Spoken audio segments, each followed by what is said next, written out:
Hai, Assalamualaikum warahmatullahi wabarakatuh. Hari ini saya nak membentangkan tentang sains tingkatan 5 bab 4 yang bertajuk kadar tindak balas. Okey, untuk pengenalan dia, apa itu kadar tindak balas kimia? Kadar tindak balas kimia ialah satu proses pertukaran bahan tindak balas untuk menghasilkan tindak balas. Contoh yang boleh saya beri di sini ialah tindak balas antara bahan kalium iodida dengan larutan plumbum 2 nitrat. Okey, kedua-dua bahan ni sebelum digabungkan tidak mempunyai warna. Kedua-dua bahan ni sebelum dicampurkan, kedua-duanya tidak mempunyai warna. Tetapi apabila kita gabungkan kedua-dua bahan ni, kita dapat hasilkan satu mendakan plumbum 2 iodida yang berwarna agak kuning dan satu larutan kalium nitrat yang tidak berwarna sebagai satu hasil tindak balas. Bahan tindak balas ni dia akan berubah kepada hasil tindak balas jika berlakunya suatu tindak balas. Untuk seterusnya ialah persamaan dan perbezaan antara bahan tindak balas cepat dengan bahan tindak balas perlahan. Persamaan dia kat sini ialah kuantiti bahan tindak balas berkurang manakala kuantiti hasil tindak balas bertambah. Okey, contoh dia macam bahan-bahan untuk buat kek. Untuk buat kek kan kita ada guna yeast, tepung, gula semua tu kan. Okey, itu ialah bahan. Bila kita dah campurkan semua bahan-bahan tu dan bila kita dah bakar kek tu, bahan-bahan tu akan berkurang dan manakala hasil bila kita bakar hasil dia kek tu akan macam mengembang kan. So dia macam makin banyak. Gitu. Okey, untuk perbezaan pula perbezaan antara tindak balas cepat dengan tindak balas perlahan. Okey, untuk tindak balas cepat, kenapa dia cepat? Sebab kadar tindak balas dia tinggi. Contoh bahan dia macam lighter, pemetik api kan. Dia daripada cecair, bila kita petik dia terus jadi gas, iaitu api. So dia mengambil masa yang singkat untuk berubah daripada satu bahan kepada hasil. Okey, untuk tindak balas perlahan, kadar tindak balas dia rendah. Jadi bila kadar tindak balas dia rendah, dia akan mengambil masa yang lama untuk melengkapkan satu tindak balas tu. Contoh yang ada kat persekitaran kita ni macam pengaratan besi. Macam besi, kalau kita dah tempa dia, dah bentukkan dia, dia takkanlah terus berkarat kan, tak kan. Dia akan mengambil masa dalam sebulan lebih gitu untuk ada pengaratan dia. Okey, seterusnya ialah kadar tindak balas. Kadar tindak balas tu apa? Kadar tindak balas tu ialah perubahan kuantiti bahan tindak balas atau hasil tindak balas per unit masa. Kat sini ada beberapa perubahan kuantiti bahan atau hasil tindak balas yang boleh diperhati atau diukur dalam tempoh masa untuk menentukan kadar tindak balas.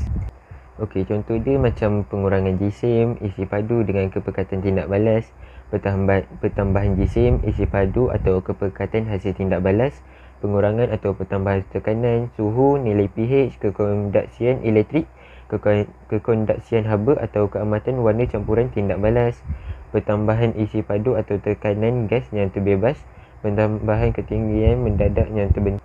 Okey, untuk 4.2 pula kita akan belajar tentang faktor-faktor yang mempengaruhi kadar tindak balas.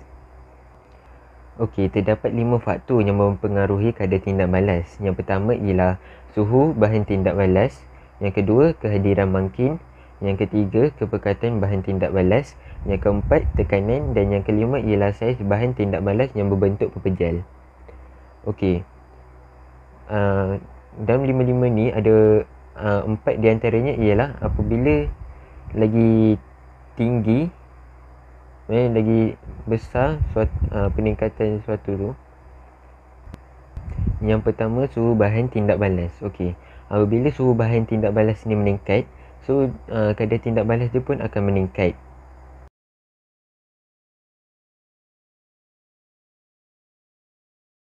Okey, terdapat 5 faktor yang mempengaruhi kadar tindak balas.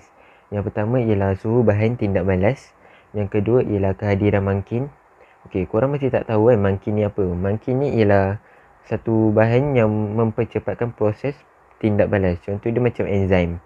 Okey, untuk yang ketiga ialah kepekatan bahan tindak balas. Maksudnya selagi makin pekat satu bahan tindak balas, makin cepatlah kadar tindak balas dia. Okey, untuk yang keempat ni ialah tekanan. Tekanan ni dia tindak balas yang melibatkan dengan bahan yang berkeadaan gas.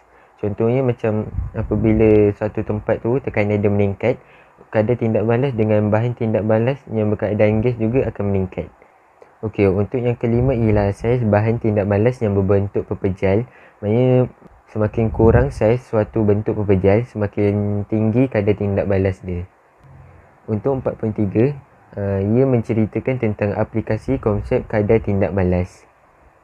Okey, kat sini ada dua konsep kadar tindak balas, iaitu proses haba dengan proses sentuh. Dalam proses haba, ada satu campuran gas nitrogen dan gas hidrogen dalam nisbah isi padu 1:3 yang dipanaskan dalam suhu 450 darjah Celsius hingga 550 darjah Celsius dan tekanan 200 atm dialirkan melalui serbuk ferrum yang berfungsi sebagai mangkin untuk menghasilkan satu amonia. Okey, untuk lebih jelas cerita dia macam ni. Ada dua gas, satu gas nitrogen, satu lagi gas hidrogen. Dua-dua gas ni akan disalurkan kepada satu tangki. Apa function tangki tu? Tangki tu dia akan campurkan gas nitrogen dan gas hidrogen yang tadi tu untuk dimampatkan pada tekanan 200 atm.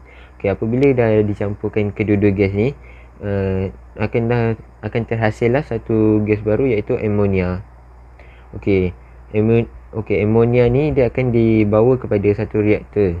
Reaktor ni buat apa kan? Okey, reaktor ni dia ada satu serbuk ferrum iaitu mangkin. Okey, selepas dah dipanaskan tu, gas amonia ni dia akan dibawakan dalam satu kebuk penyejukan untuk tukar gas tu kepada cecair. Untuk gas nitrogen dengan gas hidrogen yang tak buat tindak balas ni, dia akan dibawakan balik kepada saluran yang mula-mula tadi, iaitu saluran untuk pergi kepada tangki pemampat supaya berlakunya campuran gas nitrogen dengan gas hidrogen. Okey, untuk yang kedua ialah proses sentuh. Dalam proses sentuh ni ada dua bahan iaitu sulfur dan oksigen. Okey, sulfur ni dia akan dibakar dalam udara yang berlebihan untuk menghasilkan satu sulfur dioksida yang dipanggil SO2. Okey, apabila dah ada gas sulfur dioksida ni dia akan dicampurkan dengan udara yang berlebihan pada suhu 450 darjah Celsius dengan tekanan 1 atm dan dialirkan melalui vanadium oksida. Okey, vanadium oksida ni apa? Vanadium oksida ni pun salah satu mangkin yang buat untuk mempercepatkan proses kadar tindak balas. Okey, apa fungsi vanadium oksida ni? Fungsi dia untuk mempercepatkan penghasilan gas sulfur trioksida. Okey, apabila dah dapat hasilkan sulfur trioksida ni akan dibawa dalam satu tangki baru yang mempunyai asid sulfurik pekat. Okey, bila dah sekalikan akan terhasilkanlah oleum. Okey, bila dah dapat hasilkan oleum ni pula akan dicampur dengan air lalu terhasillah asid sulfurik.